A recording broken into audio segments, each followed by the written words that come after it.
સ્વાધ્યાય ટીવી.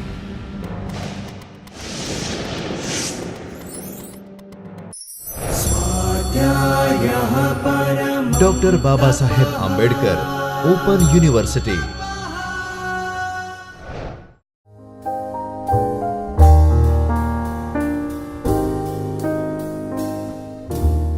નમસ્તે મિત્રો. ધંધાકીય પર્યાવરણ વિશે આપણે સમજીએ છીએ. વ્યવસાય કરવો, વ્યવસાય ટકાવવો અને તેમાં આગળ વધવું, એમાં દરેક વખતે ઘણા બધા નિર્ણય લેવાના હોય છે. એ નિર્ણયીકરણની પ્રક્રિયામાં જે પરિબળો અસર કરે તે છે બિઝનેસ એન્વાયરમેન્ટ, ધંધાકીય પર્યાવરણ. હમણાં આપ સમાચારમાં સાંભળતા જોતા હશો કે ભારત અનુકૂળ બિઝનેસ એન્વાયરમેન્ટ માટે ઘણું જ આગળ વધેલું છે. Doing business in India, business is, વ્યવસાય કે ધંધો કરવાની અનુકૂળતા, આ બધા ક્ષેત્રોમાં વૈશ્વિક સ્તરે ભારતનું સ્થાન ઘણું આગળ છે. ઘણા બધા પરિબળોમાં, ઘણા બધા પાસાઓમાં ભારતે હજી ઘણું બધું વ્યવસ્થા કરવાની રહે છે, પણ તેમ છતાં સતત સુધારારૂપ એવું ભારતનું પર્યાવરણ છે. વ્યવસાય કરવો હોય તો ભારતમાં બિઝનેસ રિલેટેડ એવું કયું પર્યાવરણ છે, આજે આપણે એ જોવાનું છે. બિઝનેસ એન્વાયરમેન્ટ ઇન ઇન્ડિયા, આજનો આ વિષય પર આધારિત આજનું વ્યાખ્યાન રહેશે કે ભારતમાં ધંધાકીય વાતાવરણ કયા પ્રકારનું છે. ભારતની પ્રાકૃતિક સંપત્તિ, માનવીય સંપત્તિ, એવા ઘણા બધા પાસાઓ આપણે જોઈએ. સૌથી પહેલું આપણે પાસું જોઈએ છે ભારતની જનસંખ્યા, પોપ્યુલેશન સ્ટ્રેન્થ.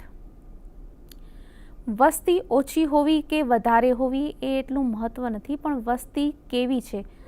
ભારતની જે પોપ્યુલેશન સ્ટ્રેન્થ છે, વસ્તી, જનસંખ્યાની શક્તિ, ક્ષમતા છે, એના જે 3 પોઈન્ટ છે જોઈએ તો domestic demand is very high, less dependence on foreign demand. બીજો મુદ્દો આવે છે large number of young population, અને ત્રીજો છે skilled, trained and cheap labour. આ મુદ્દા ઉપર જ જો આપણે ધ્યાન કેન્દ્રિત કરીએ તો સૌથી પહેલું આપ જોશો કે સ્થાનિક વસ્તી ભારતમાં ઘણી બધી છે. કોઈ પણ વસ્તુનું ઉત્પાદન હંમેશા વેચાણ માટે જ થતું હોય છે. જો વસ્તી ઓછી હોય તો માંગ ઉદ્ભવે ઓછી.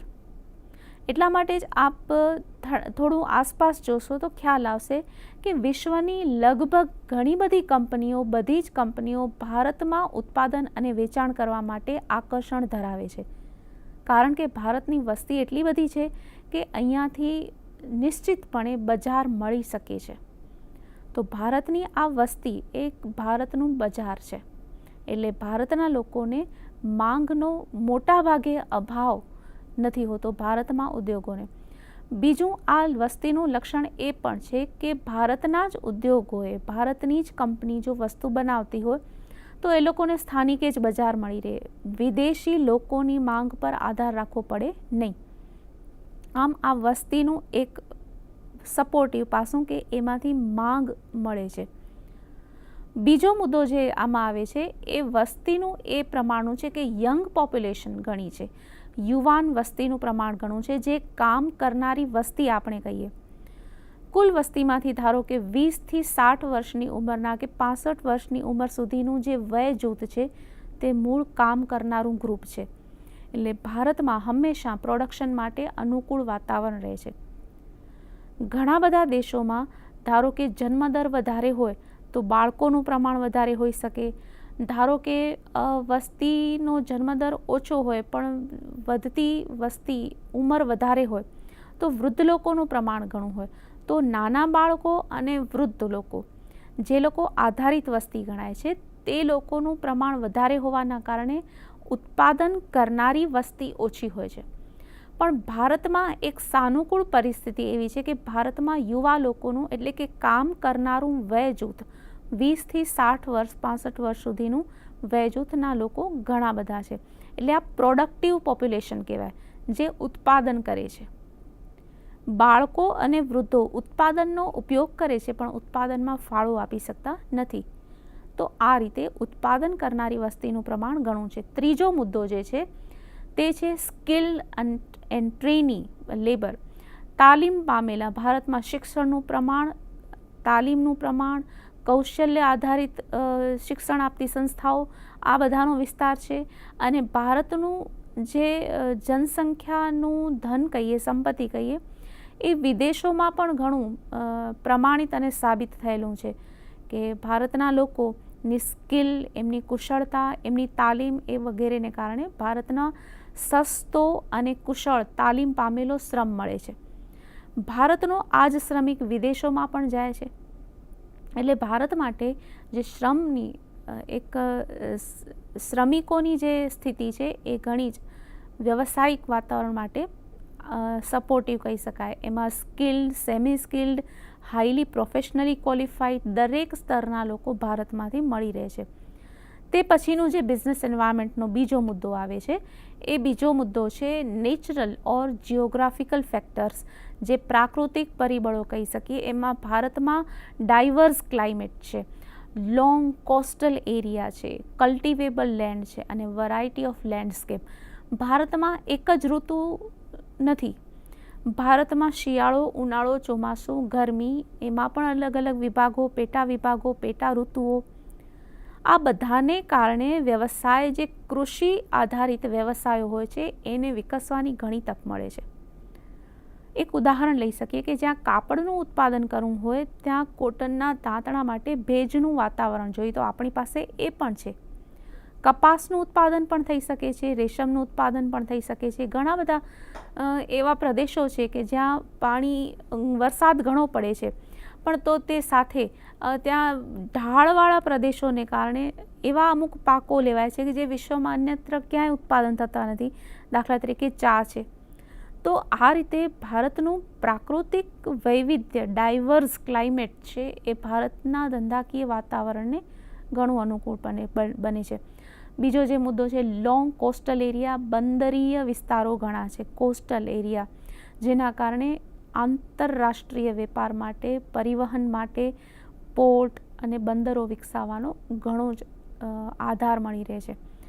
સૌથી મુખ્ય ઉત્પાદન કર્યા પછીની જે સમસ્યા હોય તો એ છે કે કરેલું ઉત્પાદન ગ્રાહકો સુધી કેવી રીતે પહોંચાડવું. પણ જો આ પોર્ટની જે સુવિધા છે એના કારણે વિકાસ અને વેપાર માટે, વિકાસ માટે ઘણું જ અનુકૂળ વાતાવરણ મળી રહે છે. એ પછી આપણે જોઈ શકીએ કે લેન્ડસ્કેપ અલગ અલગ છે. દાખલા તરીકે ભારતમાં રણ પણ છે તો ફળદ્રુપ જમીનો પણ છે. ભારતમાં આ રીતે જમીનની પણ વિવિધતા છે. તો જે કૃષિ અને કૃષિ આધારિત વ્યવસાય હોય એના માટે ઘણો જ સારો સ્કોપ રહે છે. પછીનો જે મુદ્દો આવે છે એ છે વેરાયટી ઓફ લેન્ડસ્કેપ અને કલ્ટિવેબલ લેન્ડ્સ છે. હમણાં આપણે જોયું કે ભારતમાં પર્વતો પણ છે, પર્વતોના ઘણા બધા પ્રકારો છે. ભારતમાં જમીનો છે, મેદાનો છે. તો આ બધાની રીતે ભારતમાં જે જુદા જુદા પ્રકારનું વ્યવસાયિક વાતાવરણ પૂરું મળે છે એ આપણે વ્યવસાયના અનુકૂળ વાતાવરણ તરીકે લઈ શકીએ. પછીનો જે મુદ્દો છે લિબરલાઇઝેશન, પ્રાઇવેટાઇઝેશન એન્ડ ગ્લોબલાઇઝેશન. ભારતમાં ઉદારીકરણ, વૈશ્વિકરણ અને ખાનગીકરણની નીતિ 1991થી અપનાવાઈ, પણ તેના પહેલાં શું સ્થિતિ હતી એ સમજવું જરૂરી છે. સૌથી પહેલાં તો ભારત સમાજવાદી સમાજ અને અર્થરચનાને પસંદ કર્યું હતું ભારતે, કારણ કે એ સમયે લોકોમાં શિક્ષણનું પ્રમાણ ઓછું હતું, વ્યવસાયિક વિકલ્પો તેમની પાસે નહોતા અને આ બધાને કારણે સરકારે એક માર્ગદર્શકના રૂપમાં આર્થિક નિર્ણયો લેવાનું શરૂ કર્યું. ધીમે ધીમે એ સમય આવ્યો કે પ્રજા શિક્ષિત બનતી ગઈ અને પ્રજાના હાથમાં અર્થતંત્રની જો સૂત્ર સોંપાય તો એનું સારું સંચાલન કરી શકે એટલી સક્ષમ બની. પહેલાં એવી સ્થિતિ હતી કે લાયસન્સ લેવું પડતું, ઉત્પાદનનો જથ્થો નક્કી કરવો પડતો કે આટલું ઉત્પાદન કરું, અમુકથી વધારે નફો કરી ન શકાતો, અમુકથી વધારે જમીન ન રાખી શકાતી. આ બધા બંધનો હતા, પણ આ બધા બંધનો હવે દૂર કરવામાં આવ્યા છે. વ્યવસાય કે અન્ય કોઈ પણ આર્થિક પ્રવૃત્તિ શરૂ કરવા માટેની જે પ્રક્રિયા છે મંજૂરીની, એ લગભગ નાબૂદ થઈ ગઈ છે એવું આપણે કહી શકીએ. તો આના કારણે આર્થિક પ્રવૃત્તિઓ કરવા માટેના જે બાધારૂપ સમસ્યાઓ હતી એ દૂર થઈ છે. પહેલાં મંજૂરી લેવી અને વ્યવસાય ઉત્પાદન શરૂ કરવું, એના બે વચ્ચે એટલો 2 થી 3 કે 5 વર્ષનો ગાળો લાગી જતો કે આખું પર્યાવરણ પણ ફરીથી બદલાઈ જાય. તો તાત્કાલિક ઉત્પાદન અંગેના નિર્ણયો લઈ શકાય એ માટે આવું ઉદારીકરણનું પગલું ઘણું જ યોગ્ય છે. બીજું ગ્લોબલાઇઝેશન, વૈશ્વિકરણ કહીએ, કે જેમાં વિશ્વ સાથે સ્પર્ધા તો થાય જ છે, પણ માત્ર સ્પર્ધા કે ડર નથી. કારણ કે ભારતના જે કુશળ શ્રમિકો છે, ભારતની જે સ્ટ્રેન્થ છે, સ્કિલ છે, એ વિશ્વમાં વખણાયેલી છે અને સાબિત થયેલી છે. ઉપરાંત ભારત પાસે જે અમુક અધુરાશ કહી શકીએ, જે વિકાસ માટે જરૂરી હોય, જેમ કે મૂડીની અછત કહી શકાય, જેમ કે ટેકનોલોજીની અછત કહી શકાય, જેમ કે ટેકનોલોજીકલ અનુભવોની અછત કહી શકાય, આ બધી બાબતો વૈશ્વિકરણના કારણે આપણને આસાનીથી ઉપલબ્ધ થાય છે.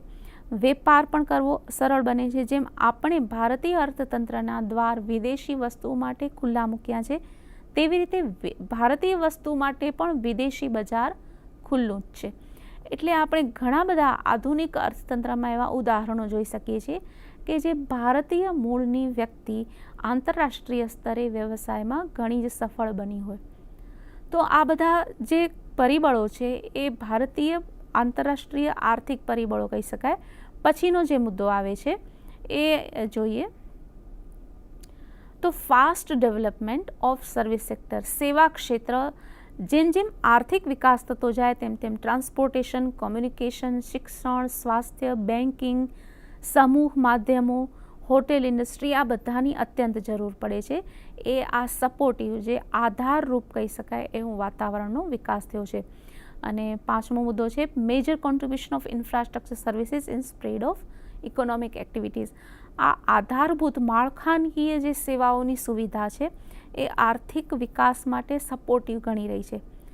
ધારો કે વસ્તુનું ઉત્પાદન કરવું છે અથવા તો પાસેના વિસ્તારમાંથી શ્રમિકોને બોલાવવા છે, તો આના બધા માટે ટ્રાન્સપોર્ટેશન, કોમ્યુનિકેશન, સમૂહ માધ્યમોનો વિકાસ, આ બધું અત્યંત જરૂરી છે.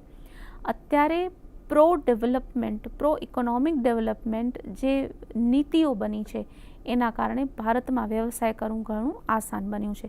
પછીનો પોઈન્ટ આવે છે increase in foreign trade, albeit more import than export. Export આપણે જે નિકાસ કરીએ છીએ એ ઓછી છે, પણ જે આયાતો આપણી વધે છે. સ્વાભાવિક છે કે નિકાસ ઓછી હોય કારણ કે ભારતમાં જ સ્થાનિક માંગ વધી જતી હોય અને નિકાસ માટે બચત ઓછી મળે છે.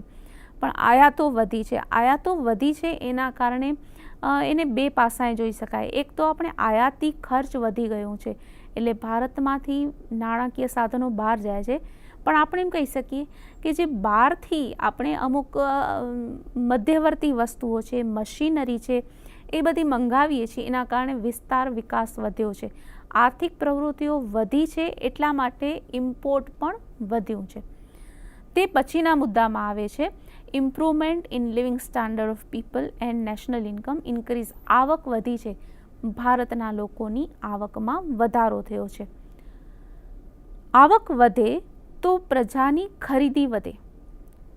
લોકોની ખરીદી વધે એ વ્યવસાય અને ઉત્પાદન ક્ષેત્ર માટે આવકનો સ્ત્રોત ગણાય. લોકોની આવક ઓછી હોય એ વિસ્તારોમાં આર્થિક પ્રવૃત્તિ વિકસી શકે નહીં. ઉત્પાદન હોય પણ કોઈ ખરીદે નહીં.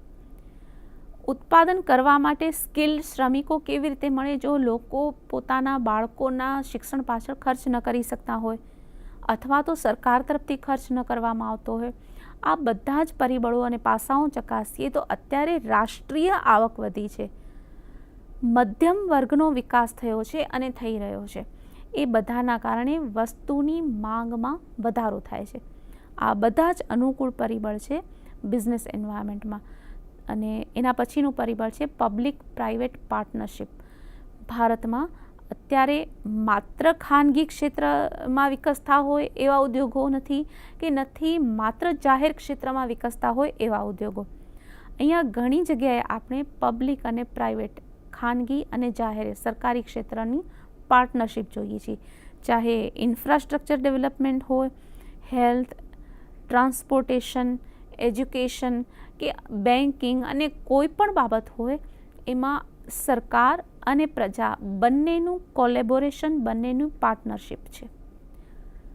એક સમય હતો કે જ્યારે ભારતને સ્વતંત્રતા મળી, એ 20મી સદીનો પૂર્વાર્ધ હું આપને વાત કરું છું, એ સમયની સ્થિતિ અને અત્યારે 21મી સદીનો પૂર્વાર્ધ, એમાં ઘણો જ મોટો તફાવત છે. પ્રજાનું શિક્ષણ, પ્રજાના શિક્ષણનું સ્તર, સરકારની સક્રિયતા અને પ્રજાલક્ષી કાર્યો, એમાં સફળતા, આ બધાને કારણે ભારતીય અર્થતંત્ર ઘણું જ વિકાસને લાયક બન્યું છે, અથવા તો આર્થિક પ્રવૃત્તિઓ માટે અનુકૂળ વાતાવરણ પૂરું પાડે છે, એમ આપણે કહી શકીએ. તો જે સ્થિર સરકાર કહી શકાય કે બોર્ડરના પ્રશ્નો કહી શકાય, સરહદો પરના પ્રશ્નો, એ બધું હોવા ઉપરાંત ભારતમાં ઘણું જ અનુકૂળ વાતાવરણ આપણે જોઈ શકીએ છીએ. તે પછી ભારતમાં કયા પ્રકારની આર્થિક પદ્ધતિ છે એના વિશે એક નજર કરીએ તો મિક્સ્ડ ઇકોનોમી છે, સ્થિર સરકાર છે, ગ્રોથ રેટ ઊંચો છે અને વ્યાજનો દર પણ જે દરેક સ્થિતિ પ્રમાણે હોય, વ્યાપાર ચક્રો પ્રમાણે નક્કી કરવામાં આવે છે. આર્થિક પદ્ધતિ એ મિશ્ર અર્થતંત્ર છે. મિશ્ર અર્થતંત્ર એવી સ્થિતિ હોય છે કે જેમ હમણાં આપણે એક પહેલા મુદ્દામાં જોયું કે પબ્લિક એન્ડ પ્રાઇવેટ પાર્ટનરશિપ. સમાજવાદી અર્થતંત્ર હોય તો સંપૂર્ણ નિયંત્રણ સરકારના હાથોમાં હોય. જો મૂડીવાદી અર્થતંત્ર હોય તો સરકારનો કોઈ હસ્તક્ષેપ જ ન હોય. પણ મિશ્ર અર્થતંત્ર એવું રહ્યું છે કે જેમાં વ્યવસાયને લગતી કોઈ પણ પ્રવૃત્તિમાં ખાનગી ક્ષેત્રને સહાય કે સહકાર આપવા. તો મિશ્ર અર્થતંત્રને કારણે સાર્વજનિક એટલે કે જાહેર ક્ષેત્રનું અસ્તિત્વ તો છે, પણ ખાનગી ક્ષેત્ર પણ પોતાનું અસ્તિત્વ ધરાવે છે અને બંને સાથે મળીને કામ કરે છે. સરકારની સ્થિરતા હોય તો વ્યવસાયને અનુકૂળ વાતાવરણ ઊભું થાય અને તે ઉપરાંત GDP growth rate, rate of interest એ જે તે સમયની સ્થિતિને અનુકૂળ અને આધારિત હોય છે. તો ભારતીય અર્થતંત્રનું પર્યાવરણ વ્યવસાય માટે કેવું અનુકૂળ છે કે નહીં? એક સમય એવો હતો કે જ્યારે વિદેશી દેશો સાથેનો સંપર્ક ઓછો હતો, પ્રજામાં શિક્ષણનું પ્રમાણ ઓછું હતું, વસ્તી ઘણી હતી પણ ઉત્પાદનને અને આર્થિક વિકાસને અનુકૂળ થઈ શકે એવી તાલીમ પામેલી કે શિક્ષિત ન હતી. આ બધા જ પરિબળોને જોતા ભારતીય અર્થતંત્ર બિઝનેસ માટે કયા પ્રકારનું વાતાવરણ પૂરું પાડે છે એ આપણે અહીંયા સમજ મેળવી. બિઝનેસ એન્વાયરમેન્ટ એટલે શું એ પરિચય આ 4 ભાગમાં આપે સમજ્યો. Introduction to business environment. Business environment એટલે શું, કયા કયા પરિબળો એનામાં અસર કરે છે અને અંતે ભારતમાં બિઝનેસ એન્વાયરમેન્ટ શું છે એના વિશે આપે જાણ્યું. હવે પછીના ભાગોમાં એક અલગ અલગ વિભાગોમાં જુદા જુદા પર્યાવરણીય જે મહત્ત્વના ઘટકો છે એનો આપણે પરિચય લેશું. ત્યાં સુધી આપનો સમય ઘણો જ સારો રહે એવી શુભેચ્છા. स्वाध्यायः परमं तपः.